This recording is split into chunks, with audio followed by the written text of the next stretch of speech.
Cinema Classics is produced by John DeSando and sponsored by WCBE 90.5 FM. Read reviews and listen to shows on WCBE.org.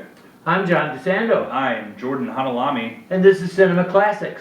Good to be back, sir. Hey, thank you. Jordan, I think we have a classic in the making. At least I think we have a filmmaker who's a classic filmmaker. Absolutely, no question about now, that. we're coming out of Iran here. This is foreign territory for everybody. For sure. And rough territory, I would say. Yes. And we'll talk a little bit about Panahi and a little bit about Iranian films that I know anything about and you may know something about. But first, let's look at No Bears. Now, this is not a Chicago thing like Da Bears. It is not. No. A little more, well, a little more serious. No Bears. Chicago fans take it seriously. So. I know. So, just briefly, what's it about, George? Oh boy. No, and that is one of the. It is complicated. It is, and it's one of those that's at its core, I guess, probably a relatively simple film in that it's a filmmaker making a film that's both somewhat literal and then somewhat emotionally, based on his own experience in life. But yeah, it's a filmmaker. It's a film within a film, right. You know, and he actually plays himself. Stories. He plays himself. But then also, it sounds like at least somewhat fictionalized, kind of, in a skew version of himself. But it's, I guess, maybe a little bit easiest with this film to talk a little bit about him and like what he's doing in order to talk about the movie some, because they kind of go hand in hand, and what his situation is a very well-known Iranian filmmaker who is in jail currently, and made this film beforehand, but has been pushed back against, within the Iranian government for all his years of making film, for pushing against a lot of what happens there, what the government pushes and stuff. And this film is, building off of a lot of that experience. Sure, this is a totalitarian regime, and we know that they're not happy about people who speak out against them, and he's incredible. Yeah. He continues to make films, doesn't he? He does. It's been going on for many, many years that he's been arrested and all kinds of stuff. And so in the film he is essentially playing a gentleman who is making a film, but in a very fascinating way. He himself is not on location.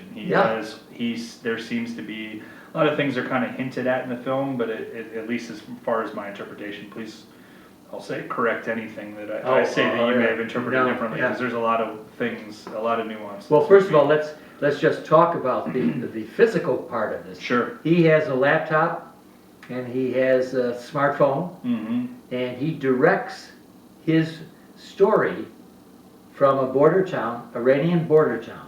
Now remember, he cannot leave that country, and we know when you get punished in that country, it's a pretty final punishment. So he's right toward, and then his film is going on in Turkey.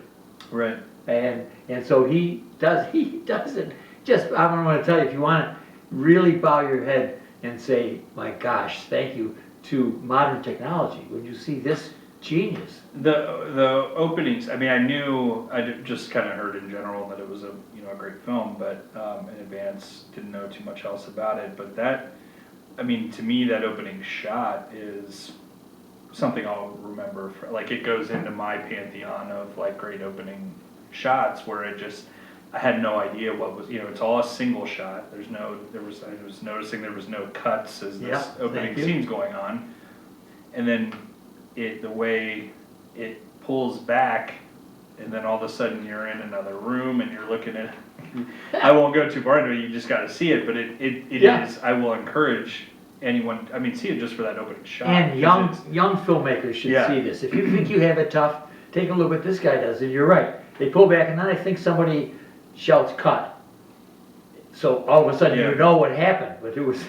You're in another. You are not where you thought you were. Exactly. Essentially. Yeah, and the couple is arguing about false passports and about escaping to Europe. And so that's a kind of a love story. I think they may be married, I'm not sure. Yeah, well, even that. Oh, no, he's offering you the even ring, that isn't he? story is, but I think like it even evolves and changes.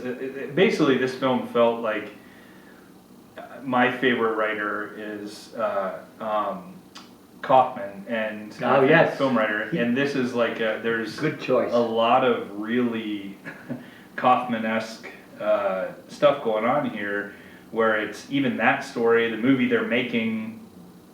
You think they're just making a movie, but then that starts to feel like it's real. Well, I think as well. the actors are actually married. Yeah, and so it's like taking on a life of its own as well. And there's just so many layers to what is going on in this movie. I think you're right. I think it's just as wacky as Kaufman can get, and yet makes sense. Yeah, and it doesn't. And it slowly gets there. Kaufman, you're getting into something weird pretty early.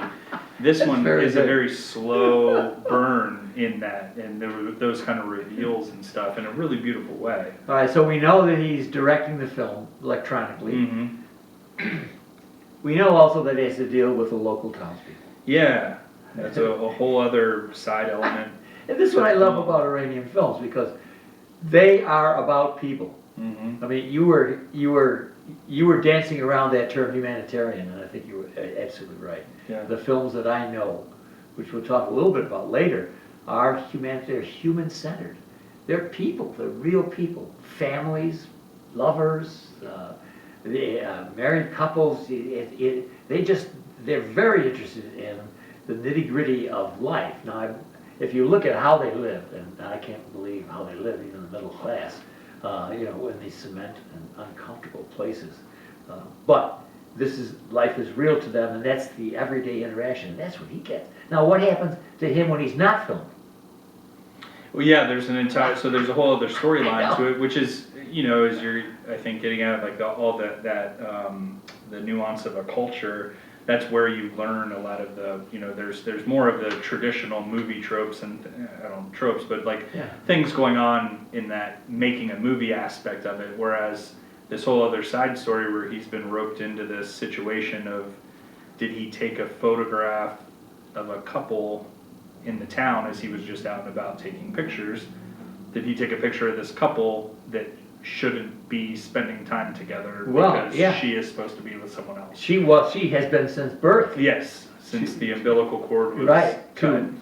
She's been engaged to this wacko who we see, I think, sitting there, mm-hmm. And he's a little bit crazed, and she's in love with this other guy. So it appears they think, because there's a little boy who witnesses that our director has taken a shot among many that he's taken. He's taken a shot of these two maybe under a tree. And they should not be together. So the town knows. First of all, the town, in a kind of perversion of Romeo and Juliet, or their take on it, they know that the marriage as planned is going to bring some peace to the town because mm-hmm. the two families involved. And yet they know that if this photograph gets out, it's going to wreck that marriage, and therefore the little town is going to be in turmoil again. So they want his photo. Yeah. Yeah, it's all, it's so interesting because it seems like if they believe the photo exists, then it's already a mess. It does, I don't know. Right, that's a great point, yes. So but he is, completely gets wrapped up in this story, and then there's it adds a lot of depth to his character, where there's this kind of prideful, kind of casual pridefulness to him, where I don't think we know if he took this picture or not, but the way he's playing it could go either way, and it's brilliant in that way. And it parallels in a nice way his own struggles mm-hmm. with the government. Yeah. And with himself as an independent filmmaker. He is not given, whatever has happened to him has not been in favor of his individuality as a filmmaker. Right. And I think that the town thing really represents, in a wider sense, the oppression that he experiences as an artist. All right, Jordan, people are going to have to go to double take, to hear more of our blather, if you can believe anybody. Well, maybe our listener does want to hear us in that podcast. Yeah. And so, Come on over. She's gonna have to go over to WCBE, the podcast experience. George, advice. See it for sure, yeah. I saw it, you and both of us saw it in Gateway Film Center, Yep. and lots of students there. So, I was with some, foreign family, it seemed like, as well, that, is a beautiful thing that Gateway does, is allows people to, experience stuff that they wouldn't normally from around